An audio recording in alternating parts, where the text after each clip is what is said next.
வணக்கம். Rajalakshmi Sivasankaran, RL handicrafts விளக்கு கடை, சென்னை மற்றும் காஞ்சிபுரத்திலிருந்து. நம்மளுடைய விளக்கு கடையில இப்ப 51 சக்தி பீடங்கள் பத்தி வீடியோ வந்துட்டு இருக்கு.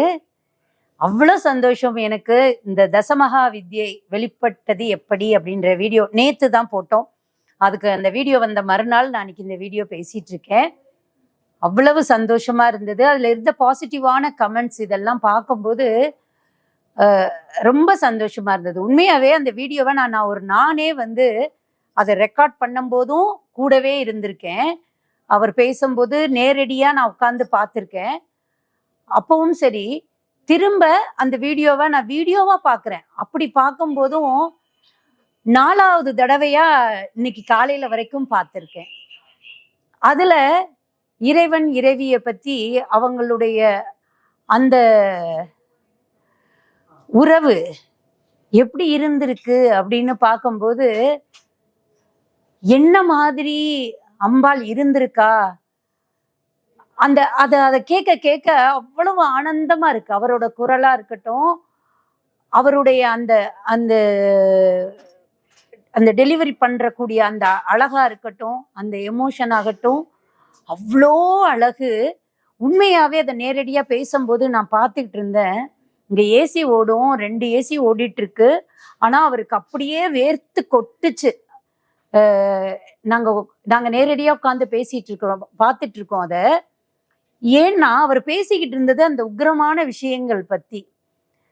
அம்பாலே உள்ள உட்காந்து அன்னைக்கு நடந்ததை சொல்ற மாதிரி இருந்தது. அந்த அளவுக்கு ஒரு உணர்வு பூர்வமா இருந்தது. அதை கேட்க கேட்க அவ்வளவு ஆனந்தம். எத்தனை பேர் நினைச்சுக்கிறோம் நம்ம வீட்டுல மட்டும்தான் இப்படி சண்டை வருது அப்படின்னு.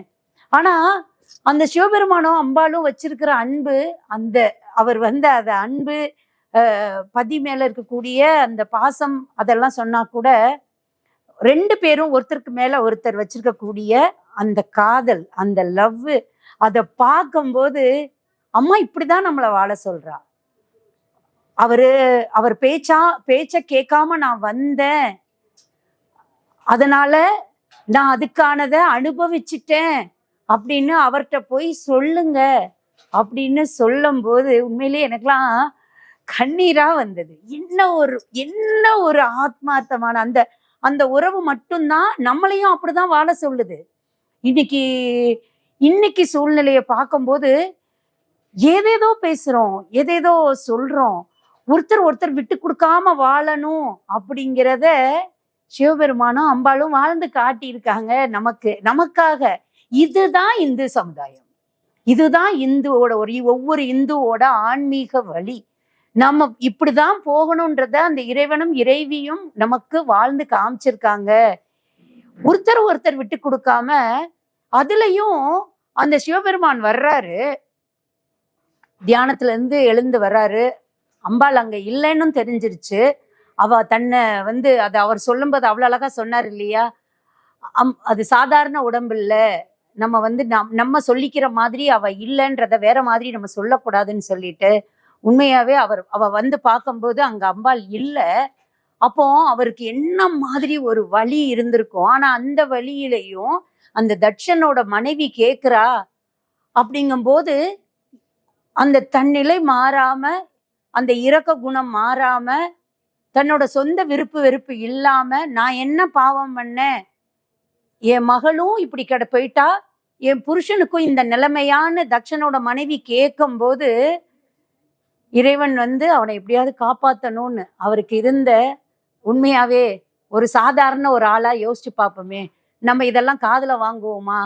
ஆனா அவர் அங்க இருந்த ஆட்டு தலையை எடுத்து தக்ஷனுக்கு கொடுத்து உயிரை கொடுத்தாரு.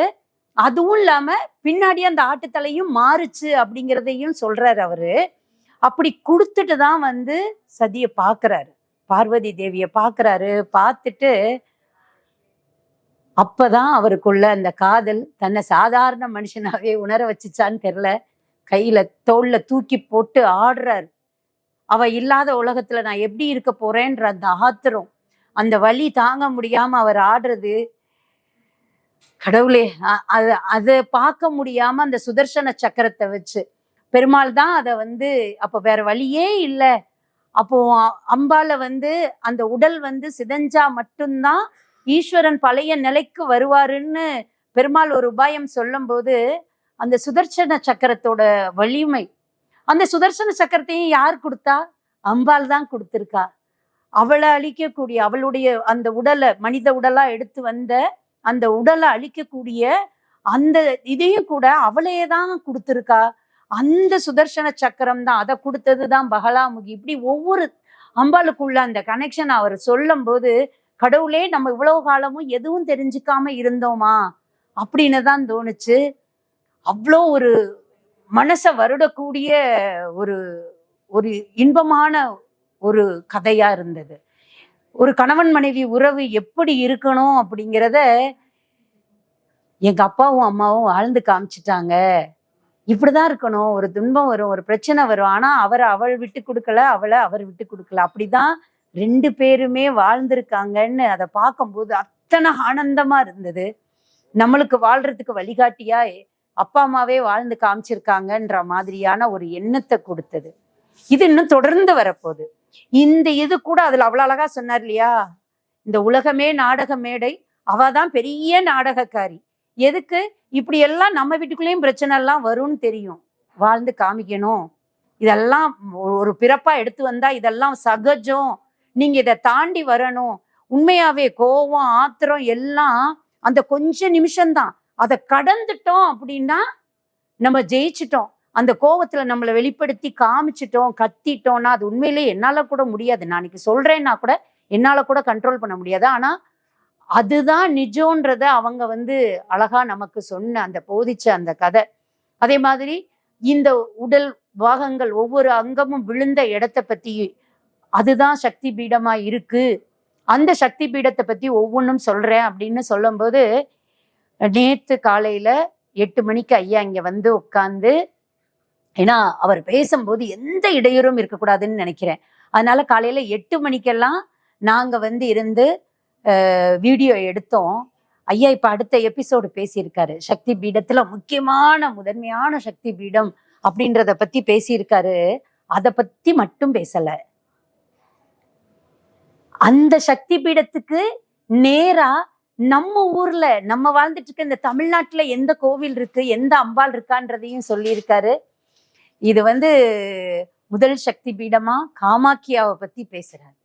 இந்த காமாக்கியா உண்மையிலேயே நான் நிறைய தடவை நினைச்சிருக்கேன். ஆனா அந்த போகணும்ன்ற எண்ணம் வலுத்தது, இன்னும் வலிமையா வந்தது அப்படின்னா ஐயாவோட ஸ்பீச்சை கேட்ட உடனே அப்படிப்பட்ட இடத்துக்கு கண்டிப்பா நம்ம போய் பார்த்தாகணும். ஏன்னா அவர் நம்மளுக்கு ஆசீர்வாதம் கொடுத்தாரு. ராகவன் ஐயா பேசும்போதே சொன்னாரு, இந்த 51 சக்தி பீடமும், நம்ம பேசக்கூடிய இந்த 51 சக்தி பீடத்துக்கும் நம்ம போய் வழிபடக்கூடிய அந்த பாக்கியத்தையும் அந்த அம்பாள் கொடுக்கட்டும் அப்படின்னு சொன்னாரு இல்லையா. உண்மையாவே நம்ம ஒவ்வொருத்தரும் போக போறோம். ஆனா போக முன்னாடி அதை பத்தின தகவல்கள் முழுமையா தெரிஞ்சுக்கணும். ஒரு இடத்துக்கு போயிட்டு வந்தா, ஐயோ நான் இதை பார்த்தேன் அதை பார்த்தேன், ஓ இது இதுக்காகவா அதுக்காகவான்னு நம்மளா பேசிக்கிறத விட கேட்டுட்டு போகும்போது அங்க உணர்வோம், ஒவ்வொரு விஷயத்தையும் உணர்வோம். எப்படி பார்க்கணும், அங்க என்ன இருக்கும், அங்க என்ன நம்ம எடுத்துக்கணும் அப்படிங்கிறது எல்லாம் அவ்வளவு அழகா நேத்து வந்து ஐயா பேசி கொடுத்திருக்காரு. அடுத்து இந்த காமாக்கியா எந்த கோவிலோட நேரு இடைப்படுத்தி பேசியிருக்காருன்னு கேட்டா உங்களுக்கே கண்ணீர் வந்துடும். கேளுங்க, நான் இன்னும் 2 நாள்ல அந்த பதிவுமே வரும். நிறைய பேருக்கு ஷேர் பண்ணுங்க. இத நம்மளுடைய இந்த பதிவு வந்தப்போ நான் ஒரு சொன்ன பக்தியா பரிகாரமா, நீங்க இதெல்லாம் நிறைய ஆழ்ந்து கவனிங்க, கேளுங்க.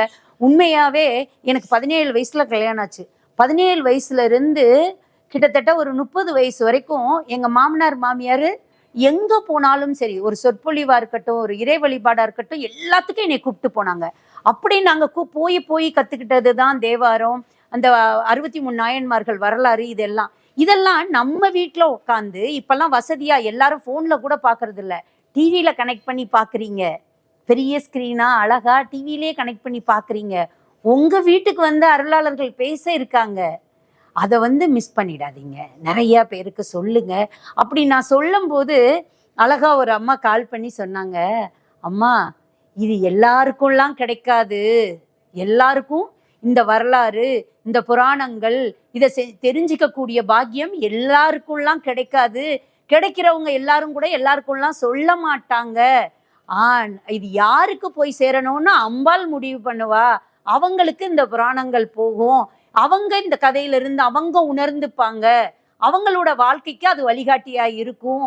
அப்படி வழிகாட்டியா இருக்கிறதுக்கு கூட அவங்க புண்ணியம் பண்ணியிருந்தாதான் அது நடக்கும்னு சொன்னப்போ எனக்கு உண்மையிலேயே மிகப்பெரிய தெளிவு கிடைச்சது. உண்மைதான், இதை எல்லாராலையும் கேட்க முடியாது, எல்லாராலையும் உணர முடியாது. அம்பாலே கதின்னு இருக்கக்கூடிய, அதுவும் ஜென்ம ஜென்மமா இந்த அம்பாளை நினைச்சிட்டு இருக்கிறவங்களுக்கு தான் இந்த மாதிரி வீடியோக்கள் பார்க்கவே கொடுத்து வைக்கும். அந்த வகையில எனக்கு ரொம்ப சந்தோஷமா இருக்கு. திரும்பவும் உங்களுக்கு ஒரு மிகப்பெரிய ஒரு விஷயத்தையும் கொடுக்க போறோம். அம்பாள் எப்படி ஒரு பக்கமோ அதே மாதிரி தான். ஏன்னா தேவாரம், திருவாசகம், நடராஜர், சிவபெருமான் இதை தவிர வேற எதுவுமே தெரியாது ஒரு காலத்துல.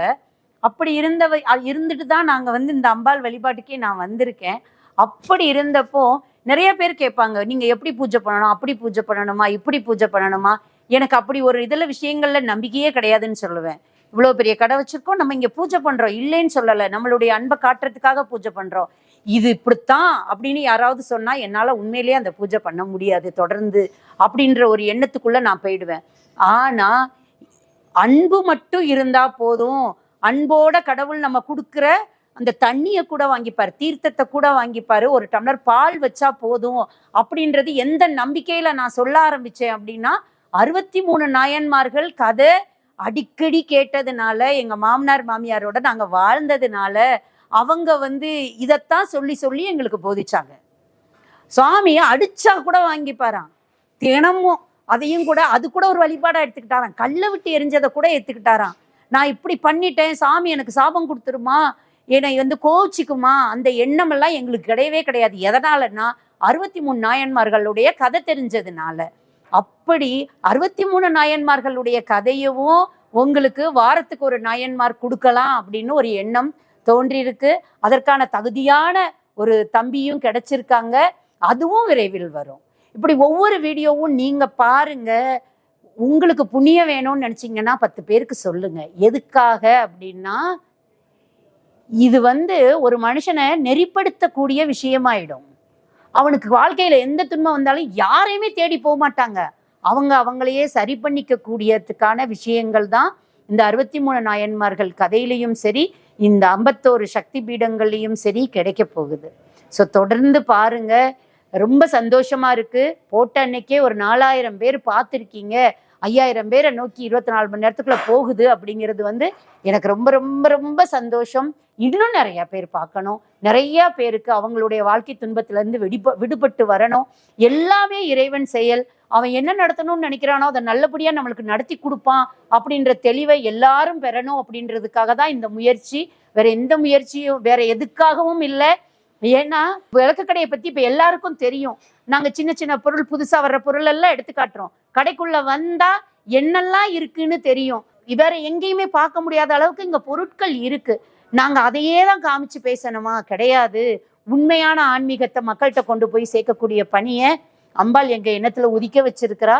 அது நல்லபடியா தொடர்ந்து நடக்கணும். அதுக்கு உங்களுடைய ஆதரவும் வேணும். தொடர்ந்து இந்த மாதிரி வீடியோக்கு நிறைய சப்போர்ட் கொடுங்க. நன்றி, வணக்கம்.